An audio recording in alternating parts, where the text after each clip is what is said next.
Muito boa tarde a você que está ligadinho conosco na TV Meio Norte. Muito obrigado pelo carinho da sua audiência. Você agora conosco no canal 19.1. Muito obrigado aí pelo carinho da sua audiência. Sempre bom ter você conosco. Já estamos nessa quinta-feira que antecede aí as eleições no Brasil. Que coisa, hein? Tá aí, já estamos bem pertinho e nós primeiramente agradecemos a Deus, né, pela oportunidade que o brasileiro tem de ir às urnas e fazer a sua escolha, as suas escolhas e tomar a decisão dos destinos do nosso país, né?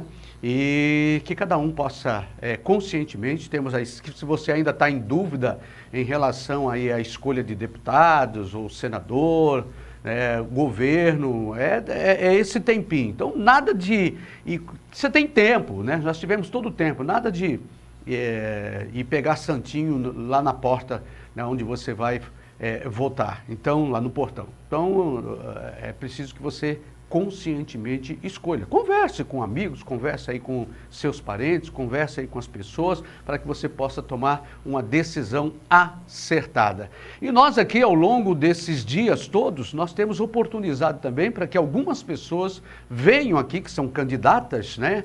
Essas pessoas possam estar se apresentando suas propostas, conversando com você, a fim de que você possa, de repente, fazer aí a sua escolha consciente, certinho? E a gente continua também no dia de hoje. Hoje é o último dia, Denis Lopes? Hoje é o último dia. Hoje é o último dia, né? Então, pelo menos aí hoje é o último dia que nós estamos aqui entrevistando essas pessoas. E você teve, assim, muita oportunidade. Se de repente você quer rever algumas dessas entrevistas que não viu, você pode acessar o YouTube, logo abaixo aí, ó, TV Meio Norte Imperatriz, e aí você tem aí as entrevistas aqui postadas, gravadas para você ver e rever, tá certo? Também nós temos aí o nosso site que está transmitindo aí ao vivo, www.tvmeionorte.com. Aqui nós temos aí o nosso Zap, que também fica inteiramente à sua disposição. Você entra em contato direto com a nossa produção, 982264955. E se você ainda não nos segue, você segue a gente aqui também no Instagram, @TV Meio Norte ITZ, onde você tem informações todo dia e o dia todo. Beleza? Bora trabalhar. Olha, a Polícia Rodoviária Federal deu início nesta quarta-feira à Operação Eleições nas estradas de todo o país. Aqui na região tocantina, a fiscalização será reforçada na rodovia Belém-Brasília. A Fabi, nossa repórter, tem mais informações. Fabi. Olá para você e para quem está ligado em nossa programação sobre esse assunto. Eu converso agora com o inspetor Petros, ele que é chefe da delegacia da PRF. Inspetor, qual que é o objetivo principal aí dessa operação durante as eleições?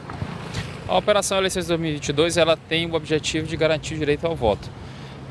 No que tange a PRF, como uma polícia tipicamente rodoviária, a gente está sempre buscando prevenir principalmente o transporte de valores de dinheiro em grande quantidade, geralmente ligado à corrupção eleitoral, né, à compra de votos. E também no sábado, né, que precede a eleição, e o domingo, o transporte de eleitores. Em relação ao efetivo, vocês aumentaram o número de pessoas que vão atuar aí? A gente vai ter um acréscimo em alguns horários específicos do dia, de quarta até domingo da eleição, de 50% do efetivo.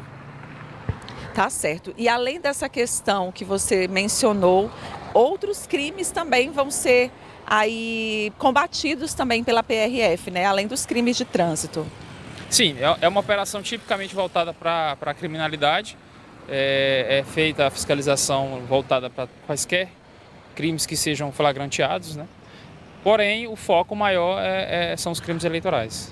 Inspetor, lembrando que nesse período muitos eleitores acabam votando fora do domicílio eleitoral em que eles moram, alguns deixam para viajar de última hora e aí acabam também exagerando na questão da velocidade, outros ingerem bebidas alcoólicas. Isso tudo é preciso ter muito cuidado, né?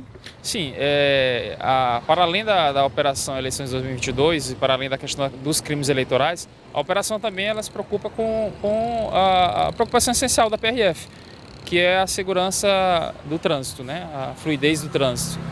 Então, a gente está sempre orientando as pessoas, a gente sabe que principalmente no sábado e mais ainda no domingo, que é o dia da eleição, existem aquelas pessoas que se deslocam do município que às vezes está residindo, mas o município que vai votar, né, porque por algum motivo ainda tem algum vínculo nesse município, e há um aumento da fluidez nas rodovias. Então a PRF também está atuando no sentido de garantir a fluidez do trânsito. Tá, ok, eu agradeço muito a entrevista, conversei aí com o inspetor Petros, ele que é chefe da delegacia da PRF aqui de Imperatriz, e com essas informações eu volto aí com você. Agradecemos aí ao inspetor Petros e a toda a PRF que faz um trabalho constante, né? E agora mais focado no que diz respeito aí à segurança das eleições. E a operação da PRF, que visa também coibir crimes eleitorais, como você ouviu aí, principalmente nessa época agora aqui, né? Já registrou a primeira ocorrência no município de Bacabeiras. E aqui, no Instagram da PRF Maranhão, PRF_Maranhão, já tem lá um registro dizendo o seguinte: no fim da tarde da quarta-feira, 28, no município de Bacabeira, Maranhão, realizamos a abordagem de uma caminhonete com 2 ocupantes e verificamos que no banco traseiro e por todo o assoalho havia uma grande quantidade de adesivos, de santinhos, como são chamados os panfletos dos candidatos à eleição. Diz ainda o texto aqui da PRF: solicitamos ao motorista que abrisse o porta-luvas do veículo e ele atendeu o pedido, mas de forma discreta tentou esconder alguns pacotes de dinheiros que ao final totalizaram R$12 mil. Além disso, havia um caderno com informações detalhadas de eleitores, nome completo, local de votação, endereço, telefone, entre outros, que possuía o seguinte título: aspas, agenda de amigos, fecha aspas. Como o motorista não foi capaz de explicar a origem do dinheiro e considerando as demais condições em que foi encontrado, ele e o passageiro foram conduzidos à polícia judiciária juntamente com todo o material encontrado. Está aí, portanto, oficialmente aqui pelo menos aqui no Instagram da PRF, essas informações. Nós vamos agora para um breve espaço comercial e daqui a pouquinho a gente volta com entrevistas com candidatos. Dessa feita a gente entrevista agora no próximo bloco Maura Barroso, candidata a deputada estadual pelo PSD. E a gente volta já já. Segura aí.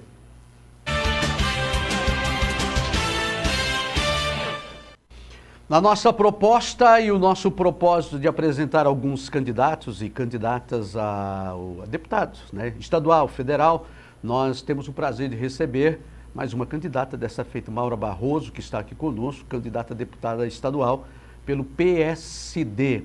Maura, é um prazer muito grande recebê-la aqui nessa nossa série de entrevistas e oportunizando aos eleitores e a vocês também esse contato, porque a gente sabe que o tempo é curto, de campanha e o campo é enorme, né, para se alcançar. E a gente, através da TV, consegue chegar nas casas, chegar no comércio, na indústria, enfim, então a gente tem dado essa oportunidade a vocês. Então, seja bem-vinda, boa tarde, é um prazer recebê-la.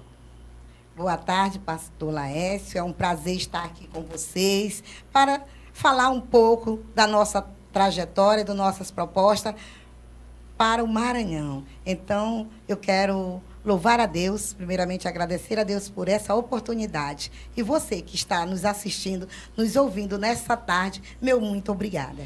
Bom, então vamos apresentar. E para quem não conhece Maura Barroso, se apresente, fala um pouquinho de você como pessoa. Maura Barroso, quem é?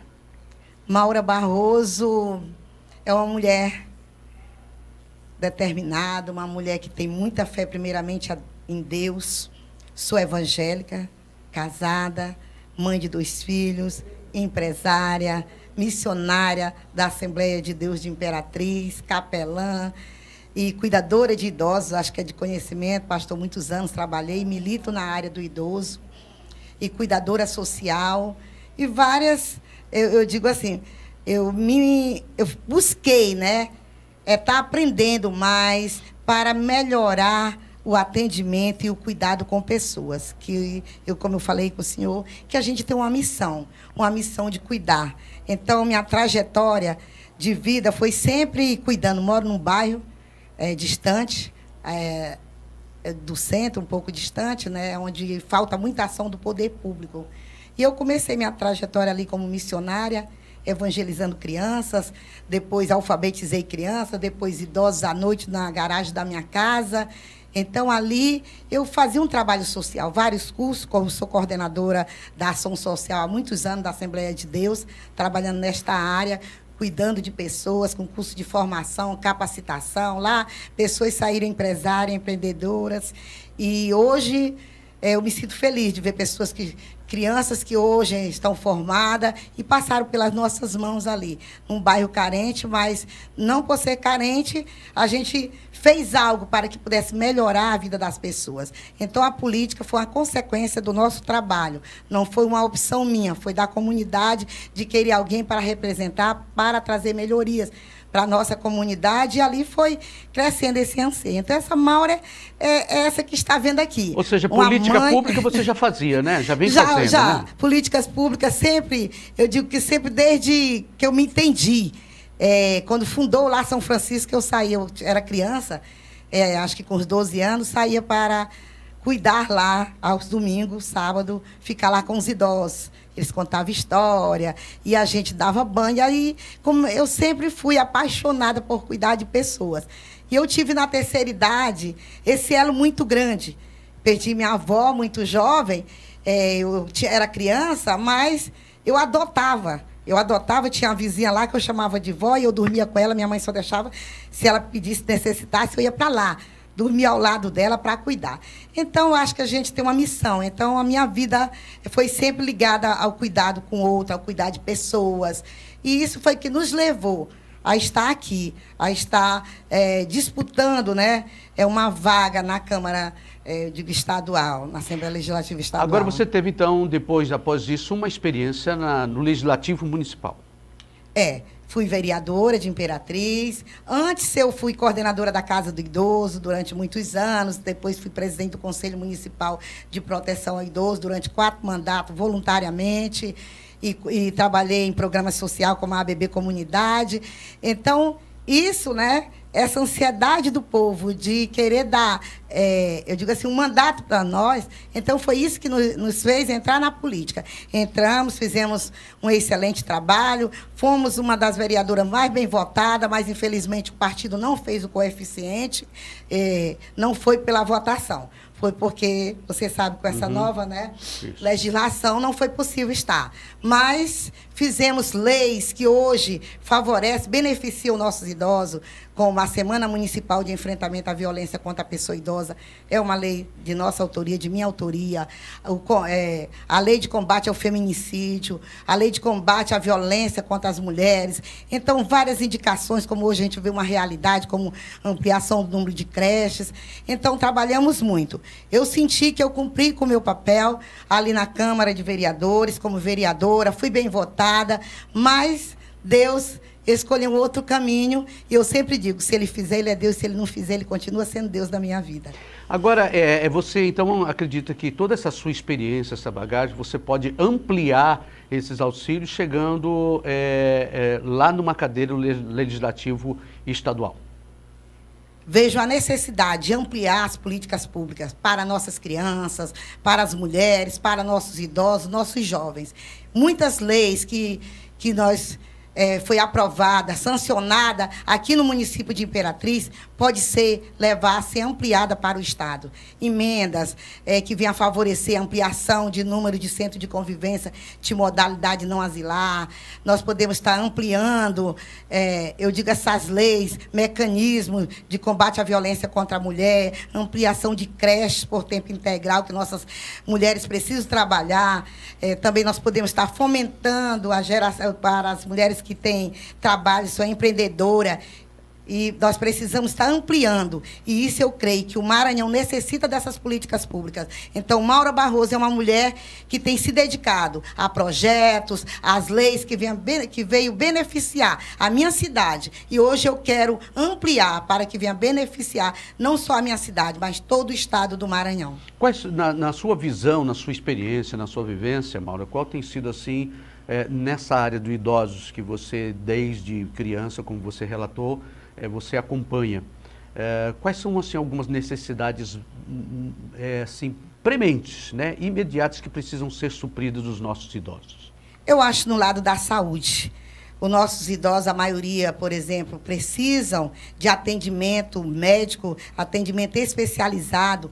Eu, como vereadora, pedi um centro integrado de saúde do idoso para o Estado e que viesse, né, eu digo, atender nossos idosos, telemedicina, porque nossos idosos, às vezes, não podem sair para se locomoverem. Então, que venha até a sua casa, porque eles têm neto, tem pessoas que podem estar auxiliando. Então, eu acho que a saúde do idoso, o combate à violência, porque como presidente do Conselho Municipal de Proteção ao Idoso, coordenadora da Casa do Idoso, eu vi muita violência contra nossos idosos, porque a gente acha, pastor, que a violência só é a violência física, mas tem a psicológica, tem o abuso financeiro, a violência financeira, o abandono, a psicológica, tantas violências. E eu, como vereadora, cheguei lá com esse sonho de ampliar, de combater essas várias violências que o idoso sofre. Então, eu digo, envelhecer é bom, mas envelhecer com dignidade, com saúde.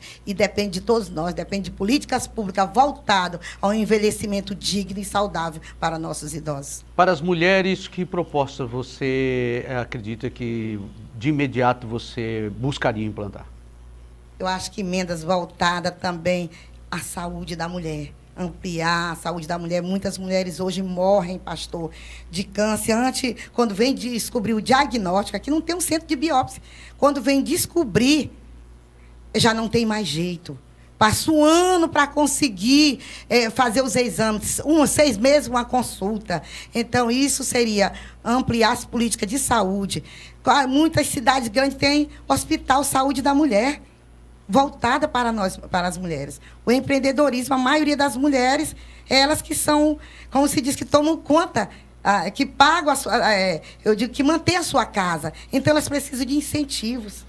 Elas precisam de creches por tempo integral para deixar suas crianças. Eu tenho um projeto Mãe Social, um projeto muito lindo, que seria o quê? Voltar para uma pessoa idônea da comunidade que poderia pegar 3 a 4 crianças e cuidar e ter benefício do governo.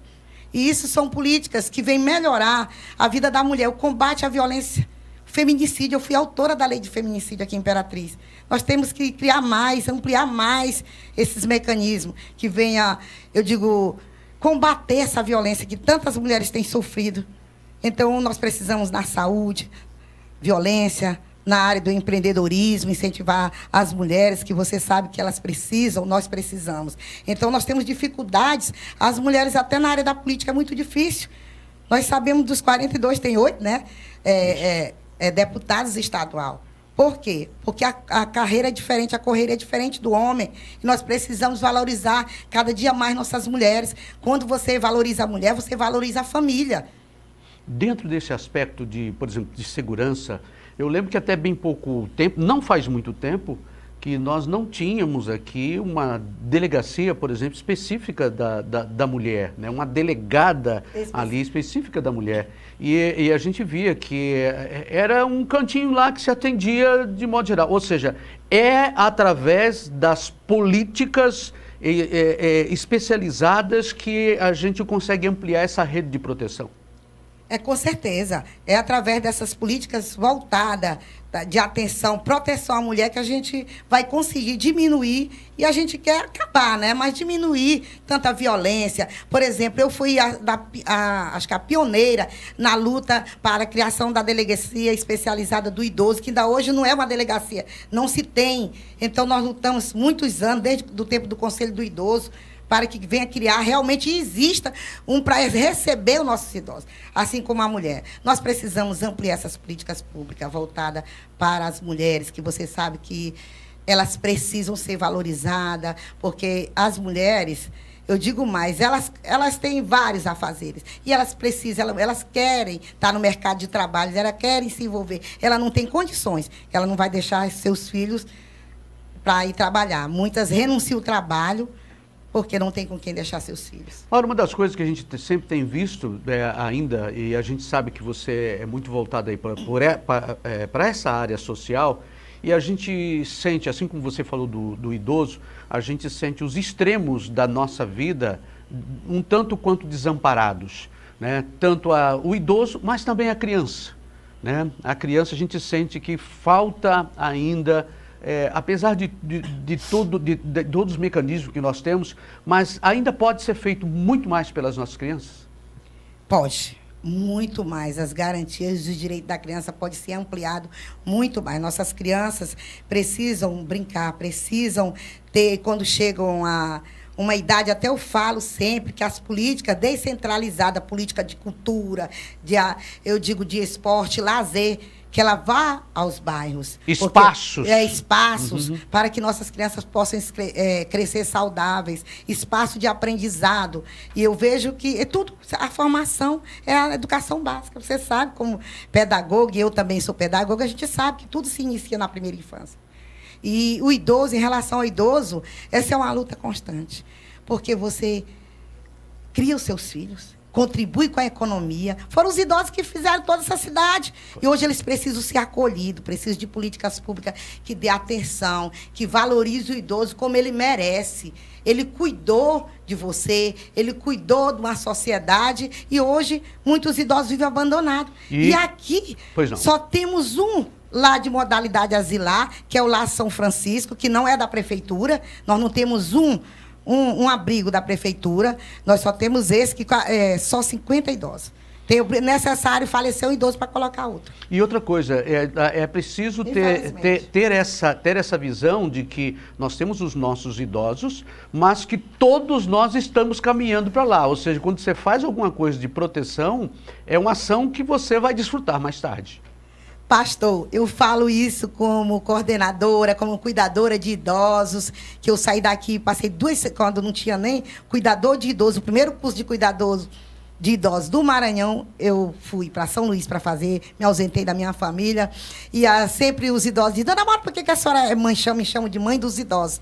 Ei, mãe, por que a senhora trabalha tanto para nós, que nós já nem votamos muitas vezes, porque as pessoas dizem assim: você luta tanto pelos idosos, eles nem votam, sabe?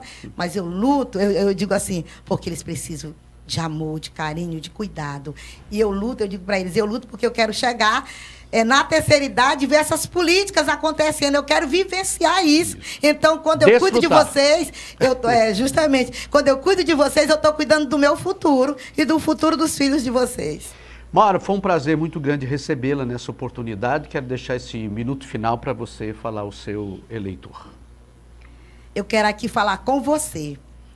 Nós estamos finalizando os dias, dia 2 agora, domingo, será um dia decisivo. Você tem que escolher os candidatos que têm um perfil que vai melhorar o seu estado, que tem compromisso com a população. E eu quero colocar o meu nome. Você que não conhece minha história, me siga nas redes sociais.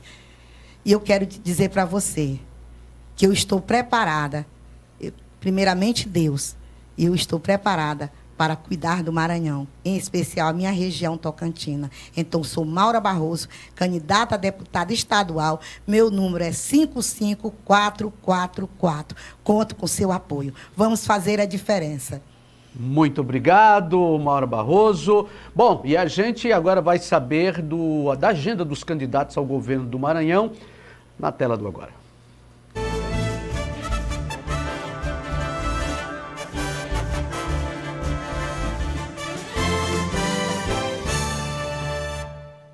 Carlos Brandão, do PSB. O candidato começou seu dia de campanha às 9 horas, realizando caminhada em Codó. Às 10h30, ele fez carreata em Coroatá. Às 14h30, ele faz carreata em Barreirinhas. Às 19h, ele realiza grande ato político em São Luís. Edivaldo Holanda Júnior, do PSD. Pela manhã, o candidato reuniu-se com lideranças políticas. À tarde e à noite, ele participa de carreata em bairros de São Luís. Enilton Rodrigues, do PSOL. Às 8 horas, o candidato realizou caminhada no centro da cidade de Santa Rita e visitou o Quilombo Cariongo, na mesma cidade. Às 14 horas, ele participa de caminhada com a militância e candidatos locais em Santa Luzia. Às 21 horas, ele participa de reunião com apoiadores para os preparativos de encerramento da campanha em Arame. Hertes Dias, do PSTU. Pela manhã, o candidato realizou panfletagem no centro, bancos, casas lotéricas em Caxias. À tarde, ele faz panfletagem em faculdades em Caxias. À noite, ele participa de reunião com os professores militantes do Sintrap na mesma cidade. Joás Moraes, do Democracia Cristã, Laésio Bonfim, do PSC, e Simplício Araújo, do Solidariedade. Até a última atualização desta matéria, a equipe dos candidatos não havia informado sobre nenhuma atividade de campanha para esta quinta-feira. O Everton Rocha, do PDT. Às 8 horas, o candidato fez caminhada na Vila Cascavel, na capital. Às 10 horas, ele participou de caminhada no bairro Santa Bárbara, em São Luís. Às 16 horas, ele faz caminhada no bairro Cidade Olímpica. Às 18 horas, ele participa de caminhada no bairro Jardim América. E às 20 horas, ele faz carreata no bairro Bequimão, na capital.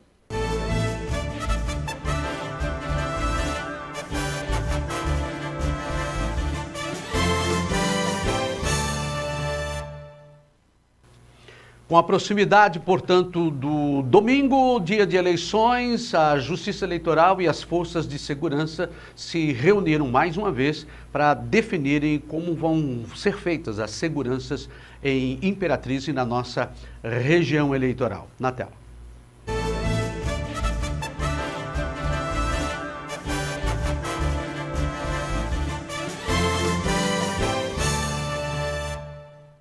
O esquema de segurança quer garantir que as eleições 2022 sejam tranquilas. Por isso, vai ter a participação de equipes da Polícia Federal, Polícia Militar, Corpo de Bombeiros, Guarda Municipal, Secretarias de Educação e de Trânsito, além de funcionários da Justiça Eleitoral. Durante a reunião, nesta quinta-feira, ficaram definidas estratégias para coibir a prática de crimes eleitorais.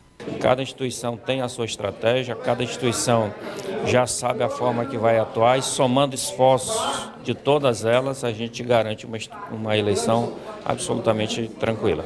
Durante a reunião, ficou definido pela Polícia Militar que cerca de 3 policiais ficarão em cada escola para garantir a segurança das eleições. Um dia antes, no sábado, também serão feitas rondas ostensivas para que nenhuma urna seja violada. A Polícia Militar também garantiu aumentar o efetivo nas ruas e usará viaturas que vão cobrir todas as áreas. No sábado nós iremos fazer o reforço com os policiais militares, com rondas ostensivas, reforçando com o policiamento das forças especiais, juntamente com a viatura de rádio patrulha, supervisionado pelo major. E para a minha pessoa também.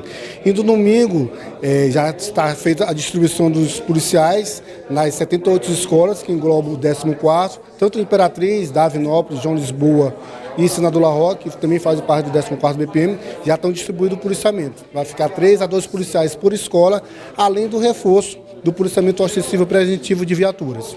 Além da Polícia Militar, a Polícia Federal também atuará com todo o efetivo. Houve um planejamento estratégico para o pleito de outubro, com equipes disponíveis para fazer diligências também em municípios vizinhos. A Polícia Federal trabalhar com 100% do seu corpo de policiais em prontidão em nossa cidade e no raio de 100 quilômetros, para que o cidadão possa, no dia, votar com uma tranquilidade e segurança necessária. Houve um tipo de capacitação necessária, de todo o nosso quadro de servidores, e nós estamos capacitados para identificar e, se for a situação, coibir o que fugir de qualquer normativo legal relativo ao pleito. Além das forças de segurança, equipes da Secretaria de Trânsito também estarão nas ruas de Imperatriz para organizar o fluxo de veículos e permitir mais fluidez para que os eleitores consigam chegar aos locais de votação com tranquilidade. Geralmente, por turno, a gente trabalha de 12 a 15 agentes de trânsito. No dia das eleições, a gente também vai trabalhar por turno, só que a gente vai tentar dobrar ou chegar próximo disso.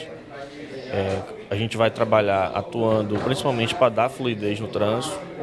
Claro que o foco vai ser essa fluidez, a obstrução de via, para que o eleitor possa chegar num tempo bom, poder fazer o seu voto e poder retornar com segurança. Então, o foco desse dia vai ser a fluidez no trânsito.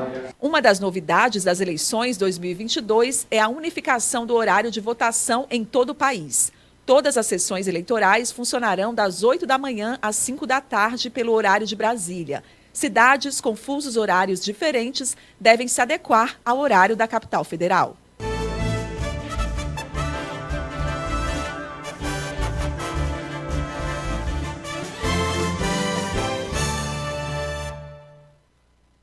Bom, e a gente amanhã retorna com o horário normal de 1 da tarde. E estaremos entrevistando aqui o doutor Delvan Tavares, que é o juiz eleitoral, onde nós estaremos falando com ele e tirando algumas dúvidas. Quais são algumas dúvidas de última hora que você precisa tirar essas dúvidas e ter certeza, para não ficar aquele corre no dia da eleição.